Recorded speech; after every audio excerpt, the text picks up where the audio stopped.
All right, what's up, everyone? Welcome back to Quick Sticks. We are back, Matt, James, and Sam, as always, and we welcome back our normal reoccurring guest now, Coach Bryce Sneed. Bryce, welcome back. Thank you for having me. So Bryce am I back. setting records? Like, am I the most reoccurring guest? I think you definitely are, but for now, yeah. Yeah, we scared Tom off, so he's probably not. Oh yeah, Tom's not coming back. He's like that man's making a documentary on Jack and Cannon as we speak. On Jack and Cannon right now, 100%. Well, I appreciate James for inviting me back. It's a great week as an Archers fan to be back on the pod. So James had some pretty good timing. So this is off to a great start. Okay, Matt, cut it. Let's run it back. All right, so we're fresh back from our Charlotte trip. We had a great time. I would say it exceeded expectations again. What did y'all think? I thought Bryce had asked before we started what the attendance was like. I thought definitely Saturday was much busier than last year. Yeah, the Saturday night games, I feel like every time we've gone to a game have just been awesome. Yeah, pack stands, like just really. I mean, it's also a kid's paradise. So the kids that were there with their sticks and their club team, that was just awesome. So good. It's good. I saw a lot more, like you said, like younger kids sports club teams there on Friday too. Like for the early game, the Archers and Chrome game. There's a ton of fans there. Unfortunately, I think they left before the second game, but overall it was awesome. And they also had the thing we saw at the championship series, the bar down, I think they call it, the VIP bar area, which is just I think a super cool addition to have at every game now. Optically, like from the television side of it, I watched obviously all the games from TV, but Friday the stands looked a little sparse, kind of like what you said, Sam, though.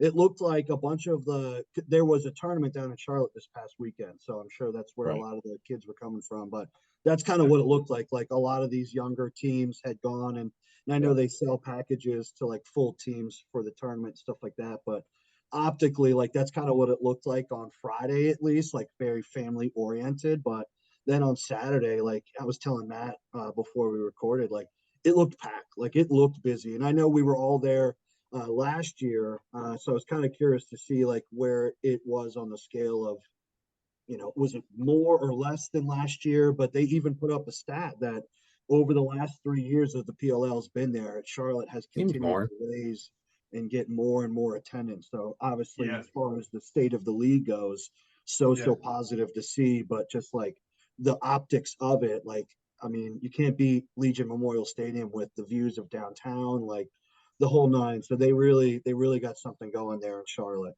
Yeah, sure. I love that stadium. Do you think Charlotte gets a home team? I was kind of hoping to talk about this because it's a good question. I think it's really interesting that they talk about like the region perspective of it, like a Carolina team, but also like making it more city based. Obviously, I live in outside Raleigh. I think if they did put a team in North Carolina, I think it probably should be in Charlotte, just because I think it fits the format better. And I just think Charlotte is a little bit more busy and more popping, and they might get more consistency in the Charlotte area. Just because, again, you can host PLL games the same weekend you can host major lacrosse tournaments, and Charlotte does that really well. And I think that's just kind of what they can do to try and just kind of continue building attendance as far as that goes. But Carolina, Charlotte, I'm going to cheer for the team no matter what. I told James I don't know if I could cheer for the Chrome if they came to Carolina. Here we go. Oh my God! Wow. If Chrome is the team that comes to Charlotte, I'm buying Bryce. You guys know it's my we're playing that clip. We're playing that. We're gonna make a meme of Bryce before and after. But I told James it would just take some time. So Carolina Archers sounds pretty cool though, but they're not asking me. So. Yeah, that's true. And while we were there, James got the fist bump from Mike Rabel, which was pretty cool. That is cool. Did he recognize you guys? Like, do you understand you guys? No, it's because I had the. We're not there yet. It says the shirt says it's not going to work. PLL. like the shirt they were selling after the documentary. So Mike like stepped aside to give me a fist bump. I was like, "Love your shirt." And I was like, I didn't say anything cool back. I was like, "Yeah, it's my shirt." Stupid. Stupid. If you could sign it, I mean, sorry. Yeah, I wanted to ask him for a picture or something, but it's all good. It's all good. Thanks, Mr. Rabel. No, I was I guess it worked, huh? Shit. That's what I should have said. Yeah, stupid shit. It really worked. No, that was cool. All right, let's jump into these games. We had, I would say, a pretty damn good weekend of games, all things considered. Watch the language. Kids watch. I'll edit it out. Don't worry. But okay. I'm not. But we had 2 games Friday, 2 Saturday. So first one we had was Chrome Archers. Bryce, I think we'll just kind of skip over you for this one if that's cool. Oh, perfect. He froze. Perfect. He's back. There you go. It's my moment. We finally got a face-off guy and I'm frozen. So Bryce, are your Archers the team to beat in the PLL right now? Whoa. I'm going to say no, just so I don't sound like too much of a homer. Too much. I was ready for that. But they look yes. Good. But boys, I mean, tell me, did we not talk about this last time I was on? The Archers needed 2 things. Most importantly, they needed a face-off guy. And it seems like they have found one. Now, I don't want to crown Sis already, but like, you know, the Cannon's first time, like not a big deal, but like holding your own against much improved Milkman, like I'll take it. And he had a goal on top of it as well. And like, you know, I think I am impressed with Sis and like how he just, and that's what it seems like with and I don't want to get too deep into the face-off conversation, but like, you know, we talked about it last year with all these I want to say freshmen, but the rookie Fogos, like there's an adjustment year. And like, if you ask TD Erlin, he's probably saying that he's still adjusting to the game. Cause like, there's no set, it's just down and whistle. And that is like the hardest thing to get over going from the college game to the PLL. It's like, you know, college, you go down, set, whistle, and then you go to the PLL and it's down, whistle. Like it's set, whistle is all one thing. And just that timing is just so difficult to get down and get down well, I would say. True. And so I'm really impressed with Sisselberger and like what he's been able to do so far. Obviously, he's got some very big tests still to come this year, so we'll see how he does there. But like another thing like that they just didn't get last year is like they kept going back and forth between Bob Dobson and Gittleman a little bit. And like, I think Dobson is finally starting to like see the ball at a PLL level. And I think that's really made a difference for him as well. And I just think the cherry on top is like, they come out and they now the Chrome did not look great offensively. So I don't want to, you know, blow up the Archers too much here, but like to do that much damage against a really good Chrome team without arguably your best player on offense, like boys, that says something to me. And they look more consistent on defense, and that starts with Dobson. They're winning 50-50 possessions because of Sisselberger, and like their offense hasn't changed. So it's like they're finally seem to be clicking on all cylinders. I'm knocking on wood now because you know, I don't want them to hit the old Saints theory. Oh, they'll hit that Saints. Oh no! They're the Saints. Wow. I don't know though. I mean, I agree the boys are buzzing though. The boys are buzzing. They're buzzing. They're buzzing. I agree. The Chrome offense didn't look good, but I think that was partially due to just how well Dobson played. Like if you watch that game, the Chrome were getting good shots, but 18 saves in a 72 save percentage, like that's insane to have. So I'm with Matt on this. I think it wasn't the Chrome playing bad or bad. Yeah, I mean their offense was running normal. Yeah, dude, Dobson played out of his mind. Yeah, he did. Yeah. On his head. Mm-hmm. Yeah, but it's and I was talking with Bryce about this earlier, but Archers are 2-0. I think they're the team to beat in the PLL right now. But like we were talking about earlier, this is all with Matt Moore overall kind of just being a non-factor so far, and you have Grant Amon who's been out. So I'm like, they're still waiting on two of the best weapons in the league to come alive or just even on the field.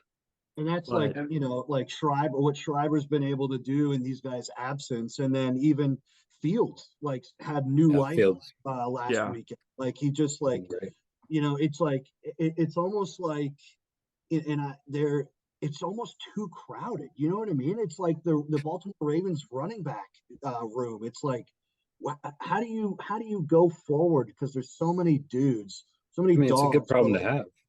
Yeah. It's like, but 100%. there's one ball, and it's like if they can just continue to rotate and just, I mean, even Clark said it on TV. It's like it's a matchup league, and like they keep running these guys out there. It's like someone's gonna have the matchup, and like with the Archers as deep as they are right now, with everyone relatively healthy, barring Grant Ament comeback, like it's just they're super difficult to guard. Yeah, and that's I think that is the biggest plus they're going to have over teams this year, of things like who do you slide to, who do you put a shorty on, like that. Like you said, there's going to be a mismatch somewhere on the field at all times. 100%. Yeah, you're going to have a shorty on Tom Schreiber at one point, and pray that skip pass isn't there. Or he'll just throw it behind the back. Told us perfect assist. Told us is impossible. Mm-hmm. Also, let's not say Connor Fields is getting a new life. He was going off in the playoffs last year. He was the go-to in the offense. I just want to make sure. Right, Jay. And I don't want to phrase it like he's been down. It's just like it just seems like he picks his spots. You know what I mean? Like they needed him in that playoff run last year because they were dealing with some banged up guys. And once again. Albany for 4 years, you know what I mean? That's what it feels like we're seeing again, where we didn't see he looks like Albany Connor Fields. And Bryce, I'm pretty sure I texted you when you guys got O'Keefe. I said, I know this at the Mac, that is the biggest problem that you guys have right now. I am so horrified that at some point you have to rotate off of Mac O'Keefe. He doesn't have to do pinch and pops, he's just sitting on the wing waiting. And he had 4 points this game. I mean, I think he had 3 against us. Yeah, he had a hat trick against us. That's looking like the transaction of the year so far. Yeah, that's very, Duncan Robinson-esque type trade. So and you're right. He doesn't and when I went back and saw the stats, I had to remind myself that he had 4 goals, because it's just he's not Schreiber. He's not dodging, creating a lot. He's just taking advantage and putting the ball in the back of the net when he gets his opportunities. And it just so happens that he's getting a ton of opportunities. A lot of opportunities. And that low to low, low to high, dude, I haven't seen it on any level that a goalie can see it. Yeah. Seriously. I do think the Chrome will bounce back. I do. I could talk all day about the Archers. I do think for sure the Chrome are built to last. They're just going to be a tough team throughout the year, but it was definitely a game where they didn't bring the juice this week. They didn't have it. That's a good point. They didn't have it. We'll see. Where's Logan? They made a couple couple goal runs, and then it was just deflating because they would just give up a really easy one, and then Archers would answer back with a couple. That was the whole game. It would be a 3-goal lead. They'd get it to 1, and then you guys would go on a 2-goal run or 3-goal run, and it was they could just never get it. I think tied. Mac O'Keefe's 2-pointer took the sails out a lot. Absolutely, it was a pretty tough. That was a big run, and it was just And also, Connor Fields loves this new shot clock. Because always oh no, I only have 15 seconds. I can do whatever I want. Behind the back, fake passes. So I think he's thriving in this new offense. But no, it's all good. It's all good. Archers are really good. Back. I mean, I think it was about how we thought it would go. I thought it'd be a little closer, but I had Archers winning. Sure. I think James, you had Archers winning. Yeah, but like I said, I think Archers right now in my mind are the team to beat, which is crazy. But that is crazy, man, baby. Yeah, we know. Big one this weekend. Big one this weekend. That's true. Yeah, we'll get to it. We'll get to it. Big one this weekend. Yo, spoiler. We'll get to it at the end. Sorry, yeah, I'm just saying. Jesus. Wait, you have Chrome winning, or you had Chrome winning? I had the Chrome winning 15-14 over the Archers. So They complete scored less miss than by half me. of that. So Complete miss. good work. That's that Samalytics. Those That's that Samalytics. same analytics. Hey, That's sampling. works 60% of the time. Sampling. Sampling is so good. Yeah, we're not. Wow. This is the Um, thing. We're not just making it a verb. So Archers get the win, 12-7. They moved to 2-0. Chrome dropped to 1-1. Next game we had was just a rough one. We have Matt's Water turn. Dogs. Matt goes. Matt talks about it. I might have the mic for 8 minutes on this because I was Q1. I mean, you guys saw Q1. I was like, shit's a wrap. This is about Cousin. paper plastic. Matt This was is feeling over. good. Oh, I was so annoying in that stadium. I think it was 6-1 Water Dogs after the first quarter. It was. And then Water Dogs offense goes completely MIA for the last 3 quarters of the game. Correct. Didn't score the second quarter. I mean, watching this team, it's infuriating because Matt DeLuca, our backup goalie, is playing pretty well, I would say. Pretty well, Like, for sure. at this point, I was stoked to maybe get Ward back this weekend. Didn't happen. But Matt DeLuca is absolutely not the issue. The defense is absolutely not the issue. They've held Chaos to 7 goals, and then I mean Chaos, but and then Redwoods to 10. So I mean it's not a goalie, it's not a defensive issue. The attack is actually playing pretty well, but this is a midfield issue. I mean, besides Zach Courier, they're not getting the input they need from the midfield line. Connor Kelly had a super quiet night. Now, Jack Hanna was out. That is what it is. Thomas McConvey's still out because he's Canadian, which still that doesn't make sense to me. But no, the Water Dogs lead the league in turnovers caused. They're 4th in the league in save percentage. So I mean, this is clearly, and like I said, the attack is playing well. I mean, Sowers and Kieran McCardle and Ewok are playing well, and Jake Caraway's playing well. So this is a face-off issue, which actually Riley, I thought, held his own against TD Erlin. I mean, I think thought he did pretty well. Yeah, I mean, that was really his first big game, so I wasn't too mad at it. But no, this is an offensive production issue. I mean, this is why they won the championship last year, and they're not performing. So I mean, it's tough to see. I will say the flip side though, the Redwoods look damn good as well.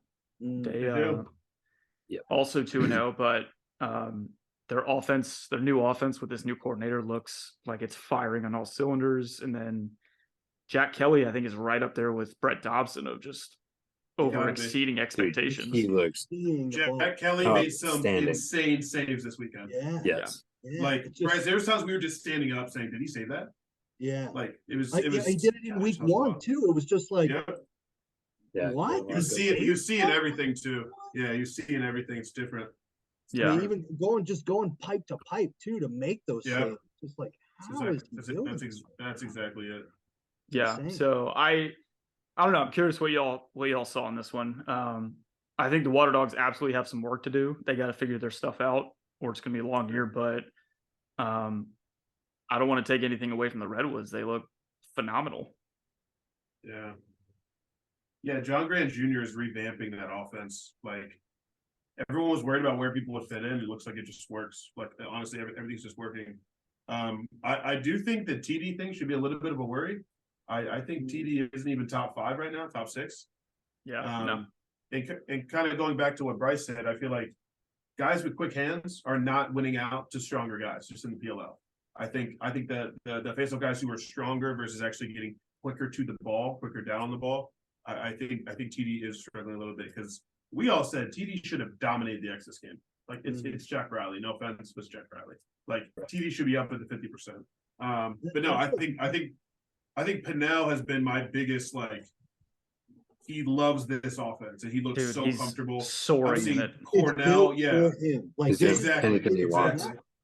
Yeah. You know? And I'm curious. I mean, obviously it's a pretty easy thing to say, but John Grant Jr. obviously said that Perkovic is now an offensive midi. He's not playing the two-way thing. So I'm wondering what effect that's having on kind of stretching the defense. And honestly, Ryder Garnsey does not look like he's getting guarded this year at all. I mean, he's trying to get guarded. I've seen him run by. I've seen him run by 3-4 defenders now. So, and Jules Henenberg is nowhere to be found, but it's not really a problem. So, Oh, Yeah. I really? don't know, man. Yeah. I don't think you should be that worried, Matt. I feel like Ward coming back is going to bring that communication to your defense. I think it's going to do a lot more than you think. Yeah, I think it'll help, but I said this during the game. I said to either Zach or Mark, I was like, if Rob Pannell is shooting this much every game in this offense, the Redwoods are going to be a phenomenal team. Mm-hmm. It's Yep. trouble.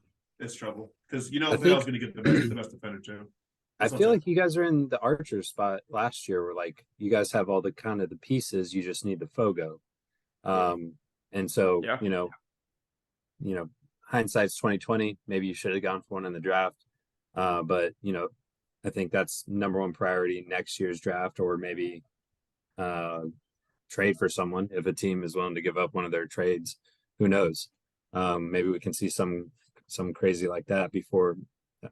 Is there a trade deadline, like All-Star break or something like that? Does that exist? I mean, I think they can still pick up because Cade just got picked up, so That's true. Yeah. Or maybe I feel like you can. Well, and guys I do find mentioned someone that on that. take to James, which he actually brought up a good point of, I think we were sitting around the fire one night and I mentioned it, but because you had said, like, and I kind of agreed now a little more of like Water Dogs don't really need an elite faceoff guy when you've got Courier on the wing. I think it would still help, but I mean, to James's 100%. point, like, I don't know if you want to waste a first round draft pick on a Fogo See, when you don't need it. That's my thing.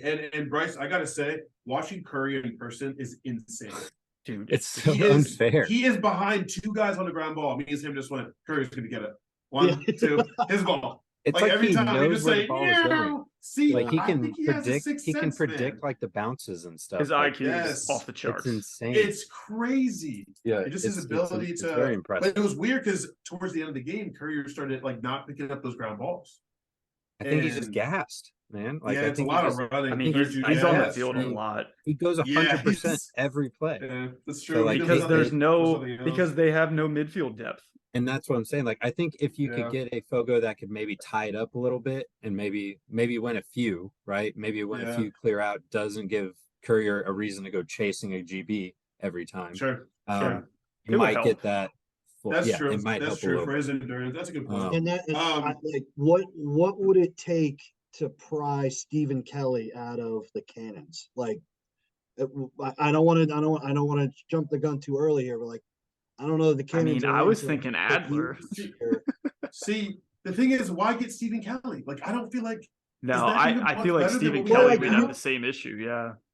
I mean, I don't know. I feel like Like if that's all you need, though, if that's all you just want a guy who can get you a couple more wins because you have Courier, like you probably wouldn't have to give up a first round pick for Stephen Kelly. You know what I mean? But like their issue is midfield scoring, not Well, like that midfield. I'm- yeah, that midfield I'm possession. 100% Like- agree with. Like Matt, I didn't even realize the Redwoods had 18 turnovers and you guys had 11. Yeah. You know, That's what I'm saying. Like, 18? you know what I mean? Like, and I'm looking at the midfield scoring, and like, there's not a midfielder in the top six. No. Nope. Like, not one. Obviously, Jack Han's that guy. Ryan Conrad should be that guy. But like Matt, you are 100% right. Like, it is midfield scoring. Well, and That's it. that was Connor Kelly last year, and Right. he had right. the OT winner last week. Great, that was huge. Won the game, obviously, but True. this past weekend, I think he maybe had a I goal. think he had a actually. goal. One for I eight, think he had one. Yeah. So he's not producing. Jack Han is an offensive midfielder, so I think when he comes back, he helps. Yeah. McConaughey's absolutely going to help on the offense, but to this point, that's their biggest issue. Yeah. That's true. It's just hard to get the stats that like if you looked at the stats without the scoring, like you guys win this game. It's kind of weird. Yeah. So I don't know. Yeah, so I I think long term, midfield scoring. I'm not super worried, but I mean, right now, I could not say that they'll be back in the championship. No chance. Yeah, and I was getting frustrated because we talked about this. Like, why did they get away from that GLE pick with Sowers? I don't know, dude. The That shit is big so little annoying. thing that like the whipsticks do with Rambo. Like, once there's a short stick on Sowers, I mean, I'm sending Yeah. the house. Mhm. Bryce, did you see Eddie Glazner's hit on Sowers at the end of the game? Oh my Yes. goodness! Was it a penalty? No, clean. It wasn't at all. Absolutely. And this is where it's like, I think Sowers is just so small. Like Dude, he's so tiny. he's Thank so you. small, guys. And he's like putting himself in those positions. You're gonna Yeah, get it's just destroyed like- by Eddie Clay, someone coming through the center. Like you're you think it's there- about yeah. Eddie, like if we could stand Eddie Glazer right next to Sowers, like they would tower. Glazer would Or tower Apple. over. Andy. Me and Matt. Andy over Me and him. Matt. No, And I'm just talking like- towers. Talking towers. I don't know. Like, I think of the same thing because, like, people give me shit for the Panthers drafting Bryce Young, and I'm just like, maybe we'll actually be the recipient of some pass interference or roughing the passer calls. Oh, roughing the because passer he's so calls. small in that sense. You know true. what I mean? That's It's true. like, if I'm- Sometimes they if get it I- because of their that's size. what makes them hard to guard. Is like you have to guard them differently. Yeah. If That's I'm true. Sowers running towards the crease and I see Eddie Glazer, I'm putting that ball out of the stadium. That is a 100%. business decision. Yeah. What's tough is Ryder Garnsey has learned to score and get himself down like receivers do in the league. Yes. Yeah. Like people are always like, "Oh my gosh, he fell over." I'm like, no. He fell over to protect himself Mhm. because somebody was And going then to take his head score off. while So- he's down. I don't know exactly. how he does that. That's a little different. I don't know how he does that. We'll get to that at some Yeah. point. but Michael Sowers yeah. is like full 2008 Michael Vick right now. Just Yeah, Oh, just jeez, getting man. the wood dropped Well, on I him. mean, Jesus. honestly, I don't like it for his longevity either. Like, No, I mean, no. the guy's already injury prone. I hate to say it, but it's like you keep doing stuff like this. Like, how long before he's out for multiple games with? I mean, it's Yeah, but just we like talked one, about this. He can't stop, man. It's his I game. know, yeah, but it's like one, like the defender like accidentally has a high stick, right? When he goes into it. I Yeah. agree with you, Bryce. Like, but at the same time, like those are high risk, high reward plays, and Yeah. usually he's coming out on top. Like I mean, if we, that's I how wish it is. it is how it is, and I think if we ask him and we put Sowers on the hot seat, he's gonna say 10 out of 10 times he's going for that shot, I'm taking it. and he's Yeah. taking it, and They I they think call it that's pay just- dirt for a reason, man. and- They call it thank pay you. dirt for a James reason. has said that multiple times. I know. It's not But, fun. It's not it's not. fun. And then I think that's also kind of what makes lacrosse beautiful. It's like it's that high impact, like it's high intensity sports, super quick. Right.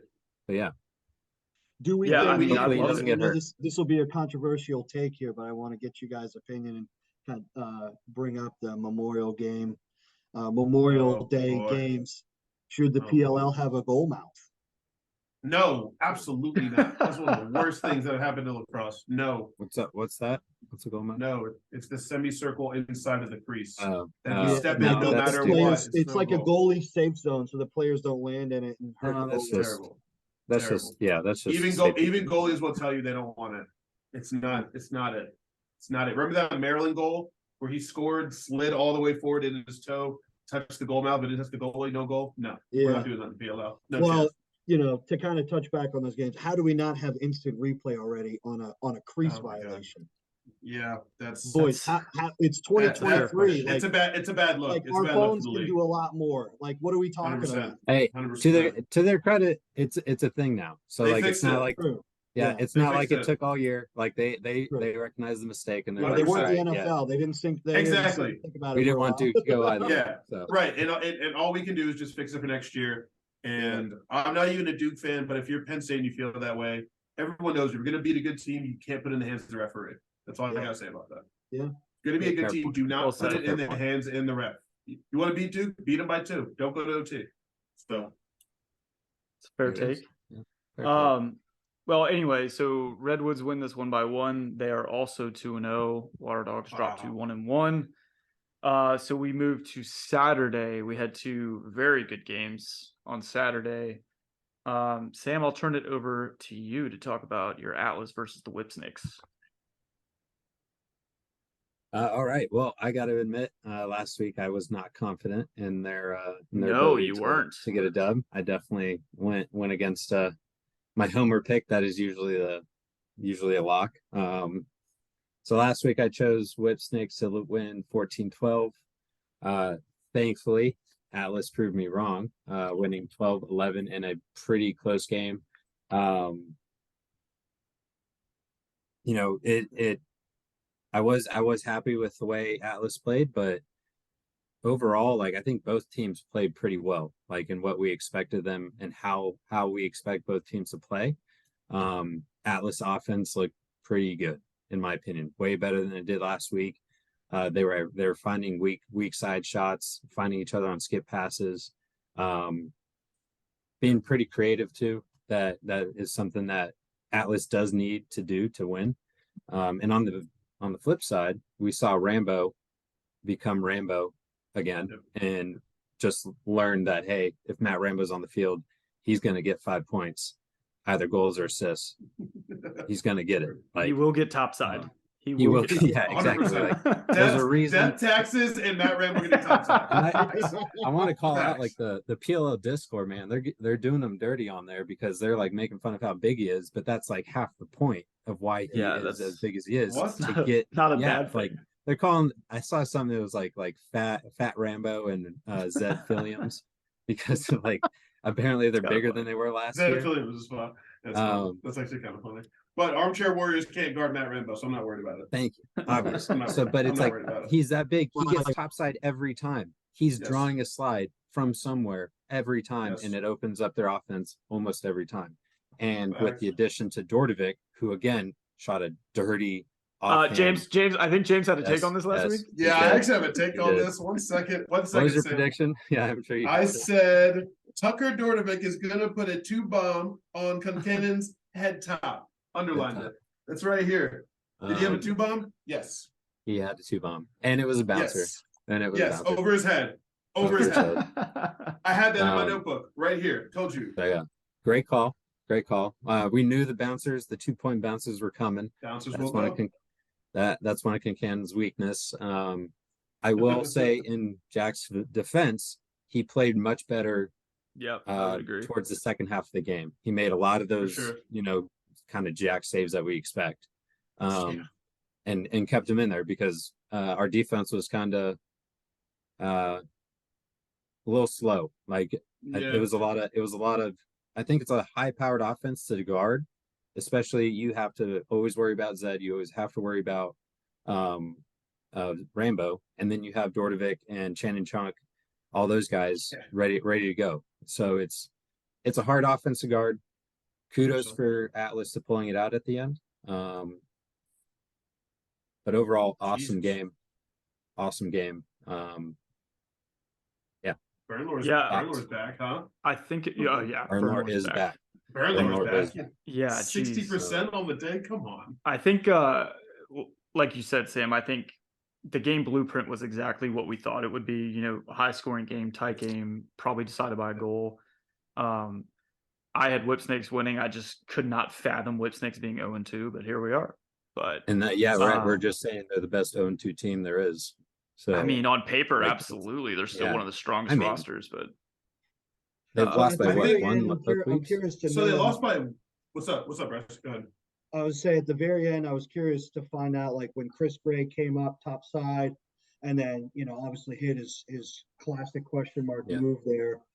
I don't remember who the defender was, but the defender turned back and clearly was upset with Burnlor. And I was just curious to know, like, is that what Burnlor wanted? Like, is that what they agreed with the defense? Like, and one of those things we'll never know the answer, but I was just very curious. Like, the defense and Burnlor were very upset with each other, and I was just very curious to see, like, it didn't seem like they were on the right idea defensively, because when Chris Gray came above GLE, it just didn't seem like there was a whole lot of help there. Like, they didn't know what to do, or where they were going to commit to helping down. And then he hit a shot, and it was stick side high on Burnlor. It was just, I don't know. It was I just thought that ending sequence was weird. Like, trying to read into it more than just Chris Gray obviously banging the game-winning goal there. But I just thought that was weird. You don't see that from the Whips, that type of what seemed like miscommunication defensively. I thought that was interesting. So I think we're missing a part of the equation. I think the defender was mad at Burnlor, and I think Burnlor was mad at the ref because that was a moving screen on GLE. I thought so too. When I went back and watched it, because it was, in my opinion, it was a moving screen. I wasn't. It looked like the defender looked back at Burnlor. Yeah. So that's why I think both happened. I think it's like, you got to save that, but that was unequivocally a moving screen. But I think Burnlor was also mad that he slowed down to complain / think about the moving screen when you should have done that after the play. I think that was also a part of the when I was watching the game and I saw the pick happen, I literally said to myself, "Oh, that's a moving screen." And then he hit the game winner. I'm like, "Oh, yeah, that's not good." But they didn't cover it well. Like, you either back up and allow him to get through, or you double over top. You don't do neither. Like that wasn't great. P. LaSalle got cooked by Trevor.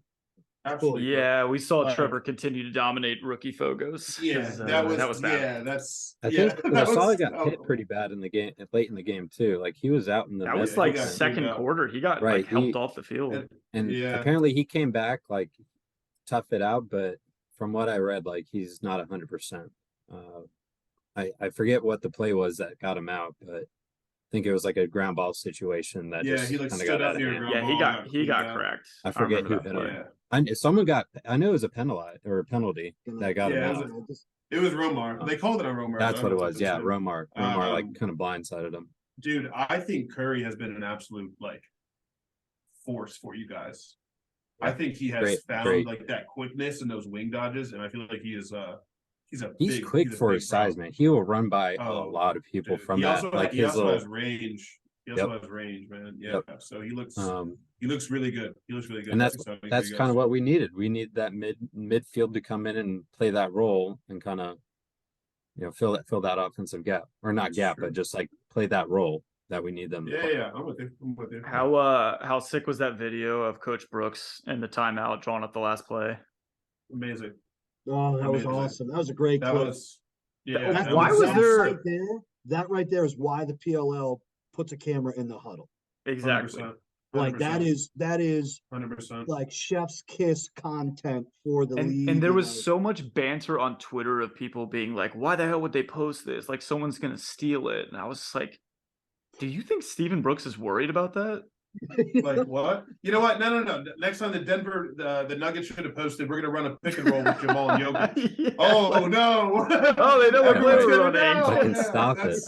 That's terrible. But I think we're seeing more than ever how much coaching matters. Redwoods, John Grant Jr. Yeah, the way Brooks was able to set up that play, and how important it is to be coachable.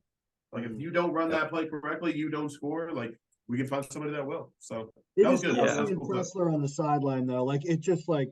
Obviously, like going back to like what we know, like his time at Duke and Brian, obviously, and everything. Just Pressler's just an OG, so it's just cool seeing him there, being a part of the 100%. Whole thing. 100%. It was nostalgic to me, kind of seeing him there on the sideline.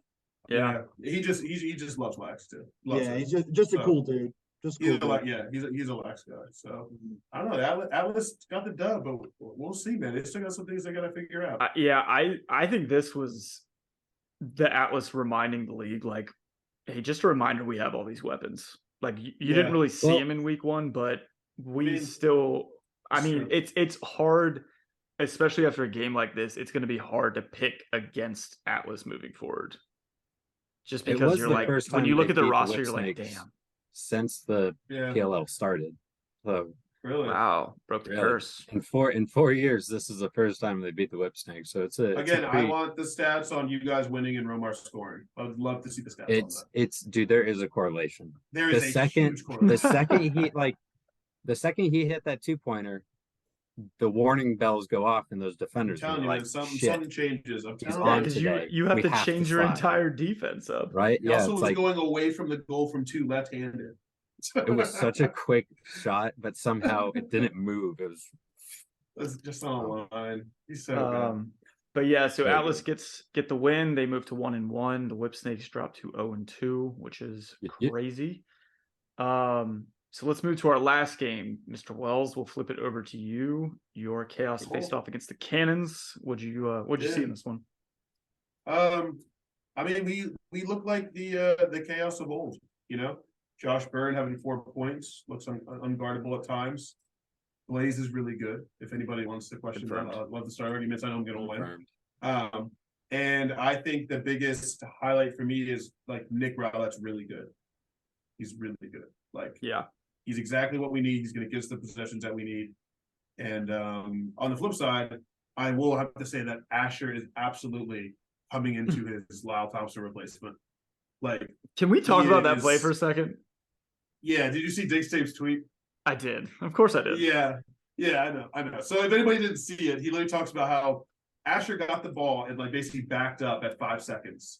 And to go against a PLL defender and know in 4 seconds time you can beat him and get a shot off and score is criminal behavior. A former Defensive Player of the Year defender.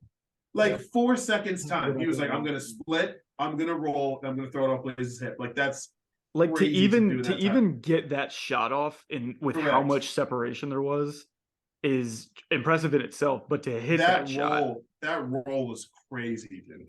it's another That roll highlight was that not enough nuts. people are talking about for Asher. 100%. I Just 2 for actually 2. 100%.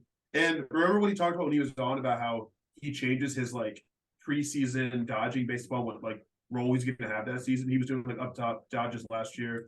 I wonder how much he's just like practicing feeding and shooting from the wings, knowing that that's going to be where he's living. So I think we said it last league. week, and it's true again this week.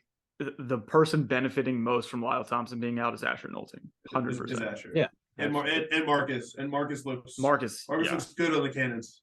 He looks really good. But so much swag, by the way, on the field. Yeah, he's a Triposaurus Rex for sure. I think the thing I was most impressed by was definitely Rowlett, Josh Byrne. So no, good game. Got the dub in OT as Josh Byrne did Josh Byrne things, and it was kind of cool. We were sitting behind Blaze's stepbrother. We were. So very cool guy. So yeah, very cool guy. Sorry he has to live in that shadow. But no, I think we're what still a shadow. getting. Yeah, that's a lot. Fiery shadow. And I don't know. I hope this means that we're really hitting like the old chaos stride. We don't have to wait 4 weeks, 5 weeks to see, the chaos of last season playoffs. But no, it was really exciting. And we had a lot of turnovers, but Blaze kind of cleaned us up. So all in all, good game. Yeah. Good game. Yeah, I think I would agree. I think obviously having Byrne and Cloutier back we knew they were huge. They proved that it was huge. They both had disgusting highlights. So, like I said, I think the only reason the Water Dogs beat you guys is because you didn't have those guys, and it showed. But yeah, Cloutier's behind the back was up there. That was up there. Yeah, that was great. And just stay out of the crease after. I know the fact they stayed out of the crease is the most impressive part. But it is wild. But again, I don't want to take away from the Cannons, man. They look better. So I had Chaos winning by 3. Cannons look better than I thought, but I still think a healthy Chaos is a team that can beat any team in this league. Yeah, Blaze has got to have that last 2 ball. Like that high bouncer up top of the double screen. Like everyone in the stadium knew what was coming, and he still didn't make the save. But either way, got to OT and Josh. How many games do we think the Cannons will win this year?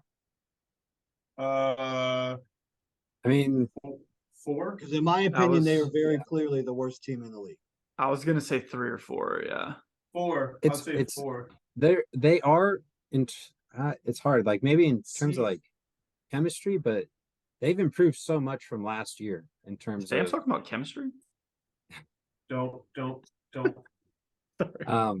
Yeah, I think it's definitely a rebuilding year for the Cannons, but in like viewing it in that way, like they're going to be dangerous next year if they're this good in a rebuild year and they're taking the chaos to a 1-point game with the chaos full offense and everything. Like I think the Cannons are pretty good. They have a pretty good team. There's just some, few things here and there that just aren't clicking, going their way, right? Like they're missing their number 1 offense guy. Asher's trying to learn that role. Probably wasn't expecting it most of the offseason, so we're seeing the effects of that. But to Chaos's like credit, like they went from like a 17th shot percentage last week to like almost 40% this week. Like that's we obviously saw the addition of their offensive players. Yeah, right. Like don't forget who Josh Byrne is. Like please don't. I got the shirt on. So absolutely. Also, thank God they made those trades for Bubba Fairbanks for him to pick up 3 ground balls and shoot once. That's huge. It's awesome. It's not looking good. It's a bad trade. It's a bad trade. It's a bad trade. Hey, Rubio did him dirty before retiring, so thank you, Rubio. Yeah, I like that. Overall, great game. It was all good. Yeah, for sure. One of the more exciting games, especially the end like that. That was cool. It was cool. That game. It was dope. Bryce, what'd you think? Yeah, I thought. I don't know. I don't buy the Cannons. Like Sam, I 1,000,000% agree with you. I really do. Like I think like they're gonna get their shit punched in this year, but like they're gonna be dangerous next year. Like they really are. Like because they're gonna go through some really crappy times this year, and I really think like being able to keep a chaos team to a 1-goal game towards the very end, like obviously overtime, whatever. I mean, they're going to come across a ton more different experiences like that this season. And then I think it's only a matter of time before they get blown out a time or two, and they're just not in it. But I don't know. I mean, it's another thing. Like Matt, they don't have midfield scoring. Like they don't have Gittleman. It seems to be playing worse, in my opinion. Like, and that's not he is. like that's not. He's seeing a ton of rubber, so it's not necessarily all of his fault. But I just don't think he's playing very well either. Like, I don't know. I think they lost their identity when Thompson walked out. And again, Jesus Christ, Bryce. I do like, dude. This is so like unwarranted. Truthfully, you think? Like you think they are like the piss poor worst PLL team? You think they're gonna win 1 or 2 games this year? Admit it. No, I agree with 3 or 4 games. They're feisty. They're feisty. Dude, but why do you say they're going to get blown out? In what regard do you think they're going to get blown out? I think they will get blown out a couple games this year. Yeah. By how much? I don't know, 5 or 6 goals. Was that a blowout in PLL? Yeah, that's a blowout. I would say on the further end of 6 or 7. But like, I don't know. I don't. Gamble and Drenner had 3 points each this week, midfielders. Obviously, the rest was picked up by Holman and Nolte. But I also don't think the Chaos played very well against, like, the Cannons, in my opinion, are the most guardable team in the PLL. Only because, like, who's really stretching you off defensively? Nolte? Sure. But, like, other than that, like, are you really worried about sliding Marcus off? Holman? Yes. Okay. He's one of the best. He's still one of the best shooters in the league. Again, but I'm talking about the midfield more specifically. Like, yes, their attackmen are still good, but again, I think they lost a lot of their offensive identity when Thompson walked out, and I don't know. I don't know that they can. Obviously, they'll never be able to replace him, and hopefully, he comes back next year. But I don't know. It just, again, like, who are they? I'm putting $10. The Cannons beat the Archers this year. Oh. Whoa! Wow! Beat you guys. Wow! They are not that bad. I think they can absolutely play with you guys. Whoa! I think their defense is bad, and I don't. Yeah, that's evident. Yeah, and I don't think Gittleman is gonna. I don't think Gittleman's I'm playing. shaking. I'm not worried about this. Dude, their coach, their team. I like the Cannons. I know they're not. I know they're not like top tier, but I feel like Asher's getting his hands free on every defender so far. Every single one. Fair. But I also think like the chaos, in my opinion, are like the classic slow start Canadian team. Like they'll get 100%. These tough wins, but like they're not the same 100%. Chaos team that we're gonna know at the end of the summer here, boys. Like they're just not. Right. Like they're gonna be 2 different teams from where they are now to where they are then. And so like to see the Cannons compete with the chaos team this early in the season, does it surprise me? No, absolutely not. Like I agree 1,000,000%. How do you not see a 2-bomb high bouncer coming at the last second goal? Like, at the end of the game, Blaze, you're the best goalie in the league. Like save the freaking ball. It should have never gone to OT. I agree with that. So like I just don't like. Am I impressed with the Cannons keeping it close against chaos? No. If you told me that this is the end of the year, I might be a little bit more impressed. But where we're at right now, I'm not. I'm just not. Okay. I just feel like Asher's going to get better. You are negating the fact they have a brand new coach. So that's also going to make them a different team by the end of the season. But I saw a lot of, I don't want to say scrap because we would say that about terrible teams. But towards the end of this game, they did not give up and they had every reason to. And they pushed it to they made some runs here and there, but like again, like that's what chaos does, right? They have some lulls and then they they get hot and like again, was it surprising that the Cannons came back? No, not really. When you look at the goals, it's like in the third quarter, they were stopping all of those dodges and making good saves and also making good slides. And then all of a sudden, they looked like they kind of let off the gas a little bit in the fourth quarter. Saw that too. So like, that's true. You know, I'll take the bet just because I'm a good sport. I agree with it, but I agree with Sam 100%. Like I just think I don't know how good they're going to be, but I do think this is a rebuilding year, and if they can bring back the chemistry for next year, whether Thompson's there or not, like they'll be a much better team next year. But if I'm the Cannons and if this thing gets to like 0-4, I might look to start selling off a couple pieces. Blow it up. Blow it up. I mean, listen, I'm not trading Milton. Don't get me wrong. Like I'm not, Asher's not on the table, but like, again, Stephen Kelly, like who needs a faceoff guy? Like Drenner, maybe, like some of these other guys. They already got rid of Rafus. Yeah. I mean, like what could you get rid of and build value for next year? Like, or just, I don't know, keep your first round picks. Maybe that might help. That would have been big. That's especially with Lyle retired. That would have been huge. The number one pick you traded away. That would have been, but remember, they got Bubba Fairman, who had 3 balls in one shot. So it's a tie. It's a tie. I mean, before we move on, we are talking to Bryce, who said the Chrome were the worst team, but we can move on. I admitted Milkman proved me wrong last year. Okay, Milkman proved me wrong. He was a large part of the Chrome success last year. And maybe the Cannons can too. That's all I'm saying. Maybe. I don't know. I'm kind of on Bryce and Sam's side. I don't, because we saw this last year too. Like Cannons, I'll use the word scrappy because they sucked last year, but they were scrappy and they kept a bunch of games to 1-goal games. But if you're doing that consistently, you're losing by 1. A loss is a loss. Like they still ended 2-8. But I think my point is that I think coming into this year, you've got a rookie head coach. Unfortunately, that's a strike against you mentally. Sure. You already know you're the worst team, the reigning worst team in the league, strike 2. And then you find out 2 months before the season starts, your LeBron James or Steph Curry is not playing this year. Like, I think mentally that's so hard to overcome for these guys that I kind of agree. Like, I don't think they think they can compete with some of these teams. Yeah, I mean, I think I can agree with half of that, but like, we're talking about a team that put up 13 goals in 2 games, both games. 13 goals. Yeah. That's pretty impressive for a rebuilding team, quote unquote. And 13 of those were against the Archers, who we just claimed as the almighty Archers. So week 1, James. What are we talking about? I mean, but again, last year. But it's week 1 for the Cannons. 2-0. 2-0. Okay. 2-0. The Whipsnakes are 0-2 or so on the Cannons. What's your point? Okay, but last year the Cannons were not 2-8 because of their offense. Well, yeah.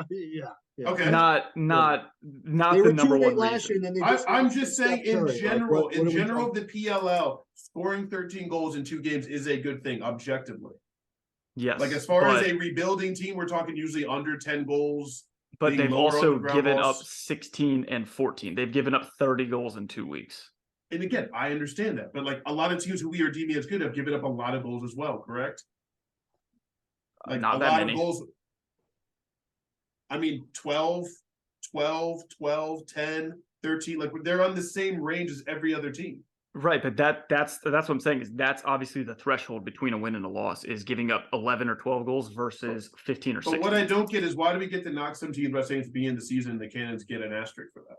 No, I'm not saying the Cannons should be like a caliber, a championship ready team, but no. I mean, they beat the Water Dogs week 1 last year. Yeah. So I again get that, but I just don't understand why this take of being new and early is being used for every other team except the Cannons. Anytime I brought up something else for another team, Bryce just said week 1. It's also week 1 I don't agree with that. I mean, I do think like the Chaos are the exception where they're always a different team in the postseason. I mean, it's like playoff LeBron. Agree. It's like 100% agree. But no, I think these guys are professional athletes. They're ready week 1. I mean, you see teams make changes throughout the season, 100%. Obviously, but I'm not using that as an excuse for. I'm saying as a Chaos fan, I don't want to see the Cannons towards the end of the season when they need wins and they can knock wins off of you, getting lower in the playoffs. This is not a team I want to see. That's fair. I don't think. I mean, Asher's put up 4 points every week with the best defender on him. Best defender. Again, number 1 best defender. 4 point. They had 2 2-point goals as well. So take that away. Like if you take the save away at the very end, like again. Yeah, we're not playing this if you take the save away.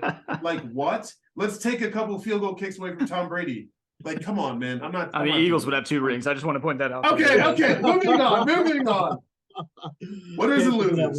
Winners and losers. All right, so Chaos do get the win regardless of if statements. They did get the win in overtime. They moved to 1-1. Cannon dropped to 0-2 because they're the worst team in the league. But Whipsnakes are 0-2. Do you think? Tell me right now, Whipsnakes play Cannons. All right, we're gonna move to our week 2 winners and That's losers. That's big. That's a loaded question. That's big. I got you. Sam, we're gonna start with you. Who was your winner of this week? Let's go, Sammy. I'm a homer pick. I like that the Atlas showed up and pulled out a win, and it's the first time they beat the Whip Snakes since the PLL has started. That's true. I'll give you that. So ending that streak I thought was pretty important, and just kind of reassuring the Atlas fan base and kind of the team that, hey, like, we are good, like we can our offense can show up and stuff. So Atlas, definitely. I like that. James? Are we doing all winners first and losers? Yeah. Yep. Okay. My winner is honestly, it's kind of like the Tucker Dorovic on the Whip Snakes. I thought he was going to take a couple games to kind of get into the league and really understand the offense, all that, and it looks like he's ready to go. I mean, I know we just talked about that 0-2, but he looks like a PLL vet already, and his shots are very smart. I mean, he's putting them in very, very tough places. So my winner's Tucker / Whip Snakes. It's done for them. Sure. Bryce? Expect that. Yeah, I'm gonna go a little off the wall here. I'm gonna say the city of Charlotte. I like that. 3 years in a row, higher attendance every year. Excellent. Can consistently show that they can host a great event both Saturday and Friday and Sunday that we saw last year or the year before. So like day of the week or day of the weekend doesn't necessarily matter. Obviously got a lot of help, beautiful weather. It sounded like the bar down area was sick. I saw it last year. It looked even better. I just think like the city of Charlotte is continuing to prove that, like, if there is a team that is in the Carolina region, I think Charlotte would be a really, really good place to host that team. And especially American Legion Memorial Stadium. I think that's a perfect venue. I hope he's listening. Great vendors. Like, I just think like the city of Charlotte is really making it very, very tough on the PLL to not put a team there.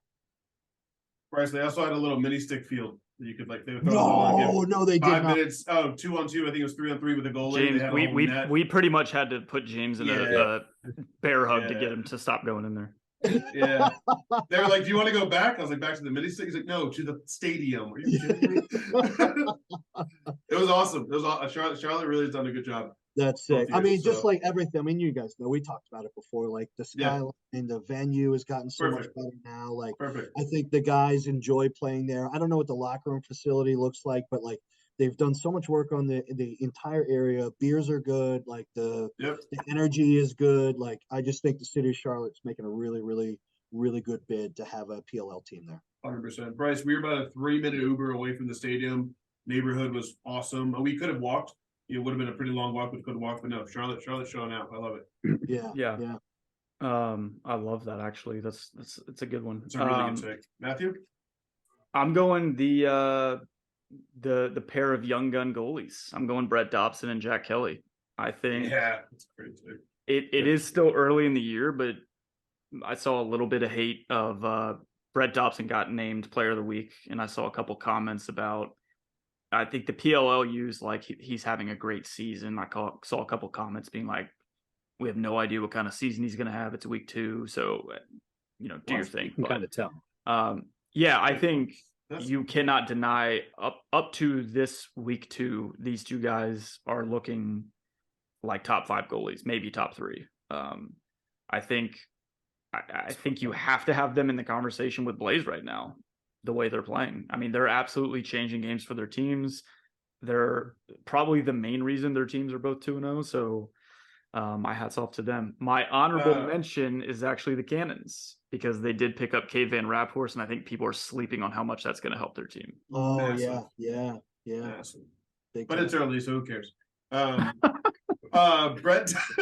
Bryce loves this.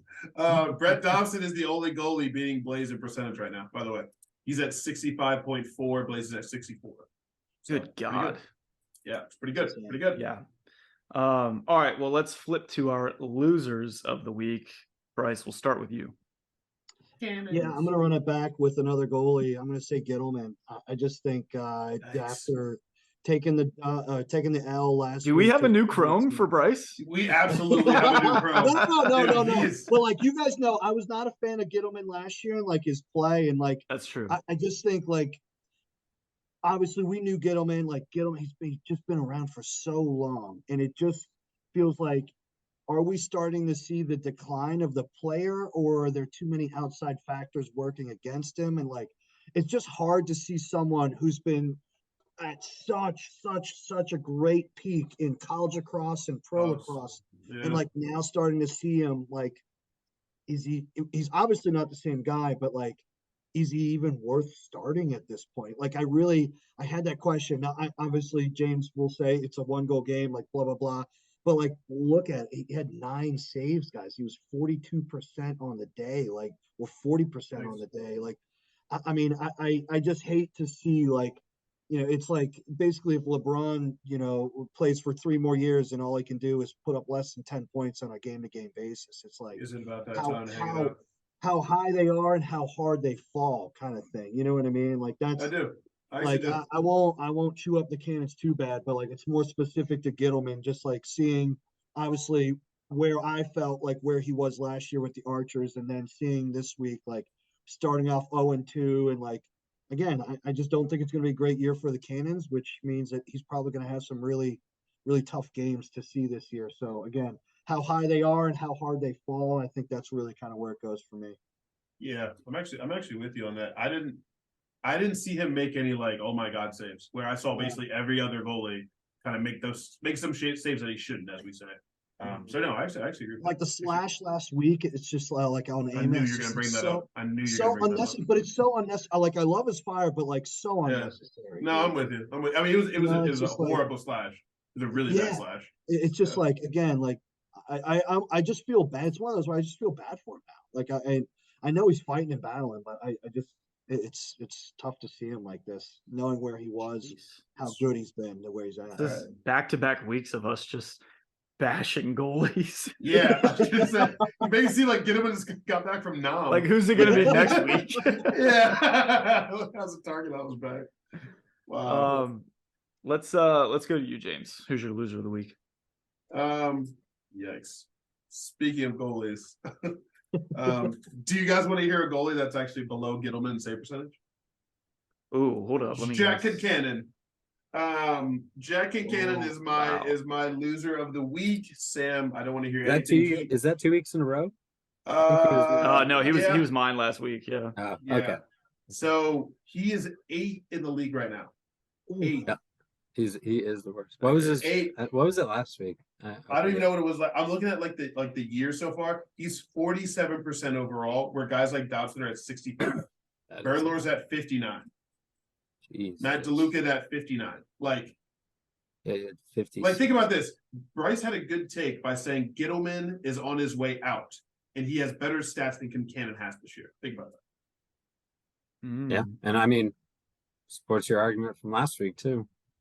Yeah, I know. I'm pretty good. I'm pretty good at this. I know.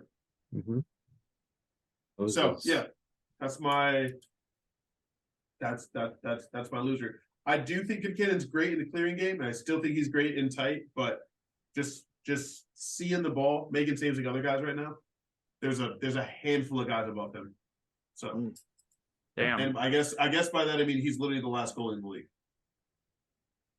Yeah, he's 8. Yikes. Sam, I'm gonna give you a second to ponder on that because I'm gonna go. Go ahead, Matt. But I'm going Water Dogs midfield. I'm going actually Water Dogs offense in general, offensive production. I'll kind of make it a little more broad, but they are dead last in 1-point goals scored this year. They are dead last in shot percentage in the league. Do you know what their shot percentage is? 19%. Everyone else is above 24. Yep. My God. Yeah. So they are, again, this was why they were in the championship. Yes, Ward played his ass off in the postseason, but the reason they got to the championship and the reason they won it was their offense. And like I said earlier, I think they need to figure that out quick, or else it's going to be a long season. But yeah, I actually agree with you. That's something they got to take care of ASAP, man. That is not sustainable in this league at all. No. Both have been close games. I mean, when you look, just at the box scores, you're like, yeah, they lost one, it's whatever. But when you kind of dig into the stats, you're like, holy crap, this team's offense is not producing at all. Especially when your goalie's playing that well, that's yeah. I mean, they'll lose to the Cannons at this point. Well, okay. I mean, we lost to him last year. That's true. You did. That's true. That's true. I'm so mad. I have to spend a week with Bryce after this. We're gonna be throwing Cannons jokes back and forth. Jeez. Sam, who you got for your loser? You stole it for the same reasons, just because of the expectations of the Water Dog offense coming in. I definitely expected like that 6-0 run to continue through the first half, and it'd be like, oh, just you? No, but that's what I'm saying. Like that's was expectations, right? And then it's like, I think the entire crowd starting was like, yo, what the fuck is happening? Like, what happened, right? It's true. Credit to the Redwoods, but still, like, I think with the expectations Water Dogs set winning the championship and coming in this season, how they played last week, I think for me that was a loss, but yeah, like they're still a really, really good team, and it's just a few minor things. I mean, I will say when it was 6-0, I was like, I even said to Mark, I was like, this is the Water Dogs don't let teams go away in that fashion. Like I was 100% positive it was going to be a 1-goal game at some point. I knew it for a fact, but scoring 6 goals in the first and then in the fourth quarter, they had 1 goal in between the first quarter and the fourth quarter. That can never happen in this league. Especially when Courier's averaging 5 to 6 exactly. A game. And like Jack Riley's actually performing well at the strike. That can't happen. He played pretty well. Until the Redwoods like started coming back, I thought it was more reminiscent of their 3-goal game last year, and I thought that's what was going down until it didn't. But I thought it was going to be a repeat of that 3-goal game. Sure. Listen, they deserve it. But all right. Yeah, that's true. You know what, Sam? That's good. It's a good take. It's a good take. It is a good take. All right, so let's look at, as we wrap up here, the week 3 games, which will be in Columbus, Ohio. Wow, first game we got is Water Dogs Atlas. Yeah, huge Friday first game, right? Yikes. That's is this game on national TV? No, good. ESPN. Yikes. Yeah, we got Archer's Chaos on ABC, I think, or ESPN. Yeah, it's on ESPN. That's a spoiler. I mean, we're going to get there. You just ruined it for all of our listeners. That's true. Let's give our picks for Water Dogs Atlas. Sam, let's just get yours out of the way. Yeah, let's go. Me? Okay. I have 12-10 Atlas. Yep, I know. James? Okay. Honestly, I have similar, actually the exact same score. I have 12-10 Atlas. Wow. Wait, hold on. Is Ward starting? Hold on. Is Ward starting? I mean, I thought he was going to start this weekend. He didn't, so I don't know. He was. If Ward starts, he was. If Ward starts, my pick changes. But as DeLuca to what? I think Water Dogs could actually win if Ward's in that. 100%. Okay. I mean, I know last year when he came back from the NLL, they gave him a week or 2 rest, so they might do that again. But I really don't know who starts. As soon as we found that out, I would change my pick. What's your prediction? If Ward starts, what's your prediction? He said that would be 12-11 Water Dogs. Okay. Just writing it down. Bryce, who you got? Wait, hold up. Did you write down Tucker Dornovic on the head top of Concannon? No, is that your prediction again this year? No, write down that it happened, and James will autograph it for you. All right. Yeah, I'm really curious to know about Dylan Ward. I do think that kind of sways things here, but not knowing whether or not he's going to be, because I think, Matt, I think you're right. I think when he did come back last year, he did take like a 2-week hiatus before he jumped in net full time for the game. So I think it's a lot closer. I think it might be even a 1-goal game. I'll say Atlas 13-12. Yeah, the Ward is definitely a question mark. Jack Hanna's a question mark, and then McConvey, if he's allowed to play, is also a question mark. But until I see the offense revive a little bit, I'm not picking the Water Dogs. So I'm going Atlas by 2. I'll say 11-9. Right. So we're all on the Atlas train. James will switch if Ward plays. Why'd you say it like that? I'm just saying, like, it's not a don't say it like unanimous decision. I know, just don't say it like that. You know, I'm rooting for the Water Dogs, right? I understand. All I'm just right, saying, just don't say it like that. You don't need to say it like that. All right. Girlfriend of the podcast. All right. Yo, don't be tight. Chrome Cannons is our next game. Let's just the whiny one in the bottom left. Let's start with you. Yo, I'm not whiny because I have really good takes. My bad. Like, sorry, I'm good at this. Well, let's see. Do you have the Cannons winning this one? I don't know. Just to make a point. You have to pick them now. You have to take the Cannons. 9, 10 Cannons. 9, 10 Cannons. Just because I'm stubborn and stupid. 9, 10 Cannons. Sam, who you got? I have 10-9 Chrome. I got 12-9 Chrome. Bryce? Yeah, I like that. I like 14-9. Chrome by 8. Oh, by 5. All right. 14-9 Chrome. I guess you guys don't care about stats. I don't know when this started, but the Cannons do average more goals a game than the Chrome do this season. So I do really think like the Chrome will have more to play for next week, only because they played so poorly last week. Like I think true. they really will have a bounce back week, and unfortunately, again, I just think the Cannons will be at the mercy of the Chrome. So why does he always make it sound so bad? Matt, what was your prediction? 14-9 Chrome. 14-9. Matt, what was yours? 12-9. For posterity. All right. So let's flip to Saturday, which I think is absolutely the game of the week. Wow, that's fun. This is going to be a fun one. We've got Bryce's Archers taking on James's Chaos. Sam, let's start with you. High scoring game. Now that I don't know what was Amen's return. Is it just a 1 week? Do we know if he's coming back? I don't think it was set. It wasn't set. It didn't. Is he not going to be back this week? I don't know that he's going to be back. That it did not sound like they were. So I still think Archers come out on top. I think they proved this past week that their offense is still more than capable of generating even with Amen out. I think Amen just adds 3 more goals on top of what they can score without him. So I still think Archers come out on top 15-12 Archers. But it's going to be a high score. I expect a high scoring game this weekend. Yeah, I kind of agree. I think I am picking a tight game, high scoring as well. I said it earlier, Archers are the team to beat in my opinion. So until someone beats them, I'm picking them. So I'm taking Archers by 1, 14-13. Bryce, over to you.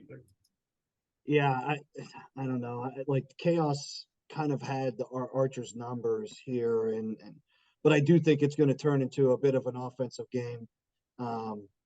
I do think just the way Dobson's playing right now, though, I just think that's what is going to make the difference here. We know what we're going to get from Blaze. He's going to make some incredible saves, but I think Dobson's going to win the game for him here.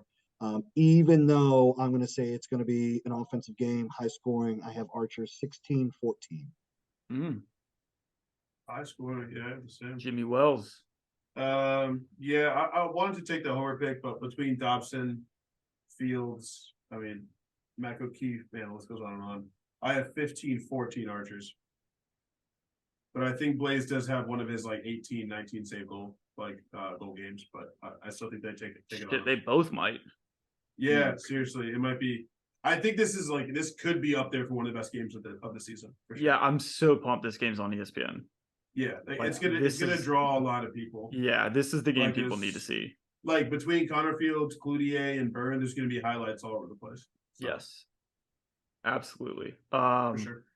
Let's go to the last game. We got the 2-0 Redwoods taking on the 0-2 Whip Snakes. Bryce, we'll start with you. Yeah, this one's tough for me. Nice. I'm going to say Whips. The Whips have always had the Woods number, and I just think the Whips are going to find a way to get off the schneid. So I think it's going to be close, though, because the Woods seem better than we've ever seen the Woods before. And I think that is real. So I'm still going to say the Whips, but I'm going to say it's probably going to be a low-scoring affair, and it's going to be a 1-goal game. I'll say Whips win 9-11.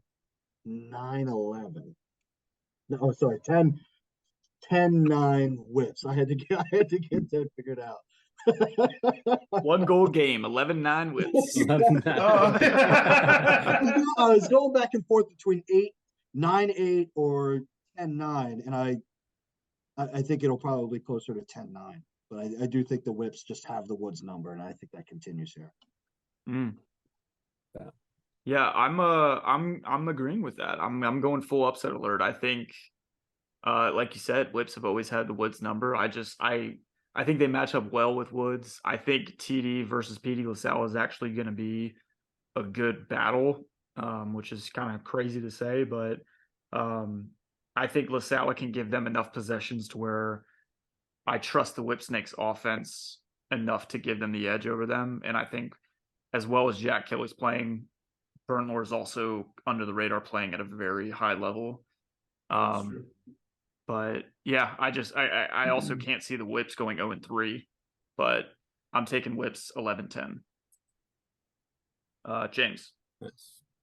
I think maybe a different take than yours, but I feel like this is actually a game where TD has a chance to dominate. He does, absolutely. It's not 100% a strength game.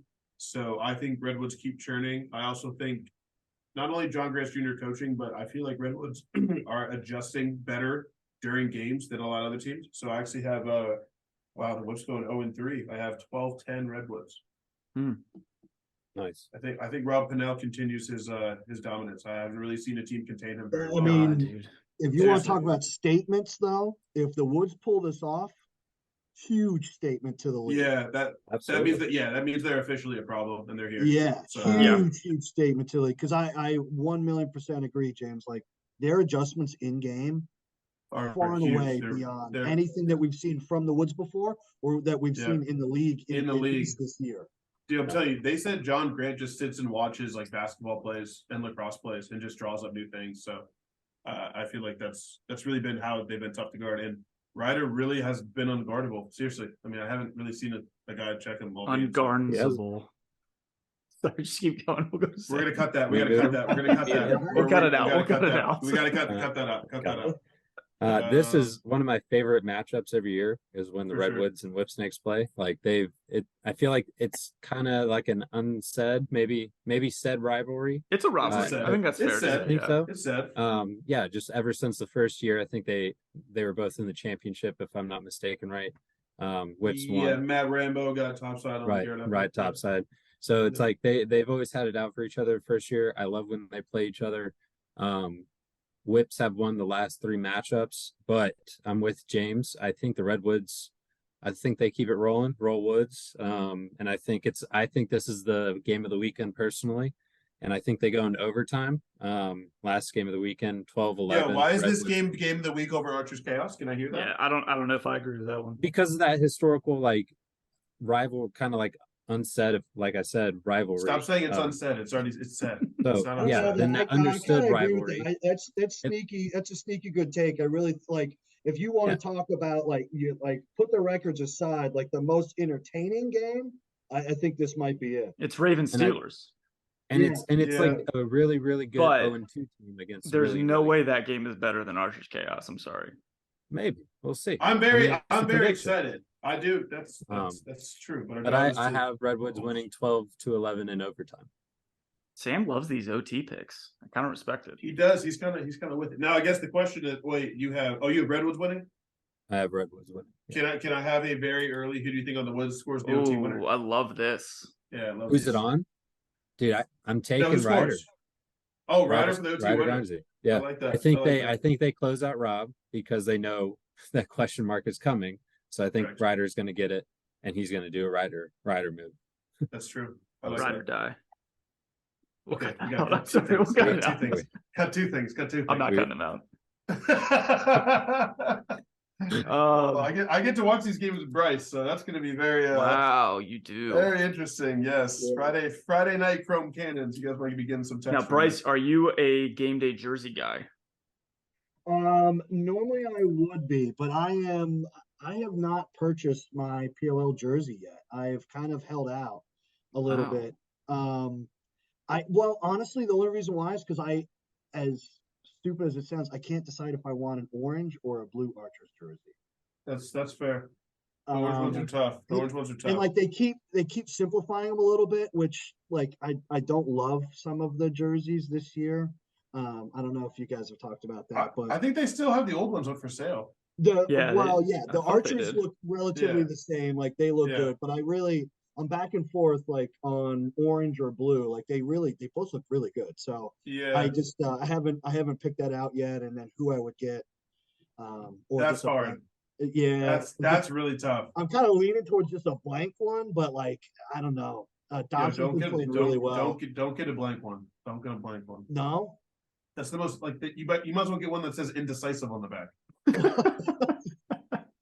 I don't know. It's just like pick somebody playing as well as he is. Like I feel like that's a natural jersey. That's fair. So. Now, Matt, is this a typo on the website that they have the first game at noon and the second game at 7 p.m. on Saturday? I was actually just looking at that because there are a few typos on the site.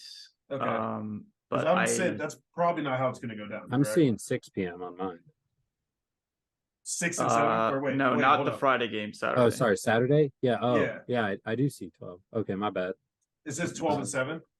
ESPN app has Friday games 6 p.m. and 8:30. And the Saturday games as noon and 7.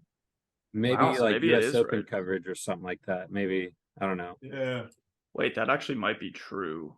That might be like strategic to start it right when the U.S. Open's kind of winding down. Sure. Is there a NASCAR race this weekend or something as well? Yeah, let me. Well, maybe they did it because they like the. Well, I don't know. Maybe they did it because they thought like game 6 or 7 of NBA/NHL would go a little bit. That was a classic James Wells face. Yeah, let me check my calendar. I'm just saying, like, I don't know if there's a NASCAR race. You don't have a desktop NASCAR calendar, dude? Come on. The NASCAR's in season, right? I think they are. Yeah. Yeah, no, they are. They are. I think it's for the goal. But either way, that's gonna be kind of nice because Bryce, we'll get to watch all of them. So yeah, I'm looking forward to it. I mean, obviously games this weekend regardless. So it's gonna be a good one. Well, that's all we got for tonight. Again, we want to thank Bryce for joining us yet again. Thank you, brother. Everyone enjoy the weekend of games. The invite. Absolutely. And we'll talk to y'all next week. All right. Peace.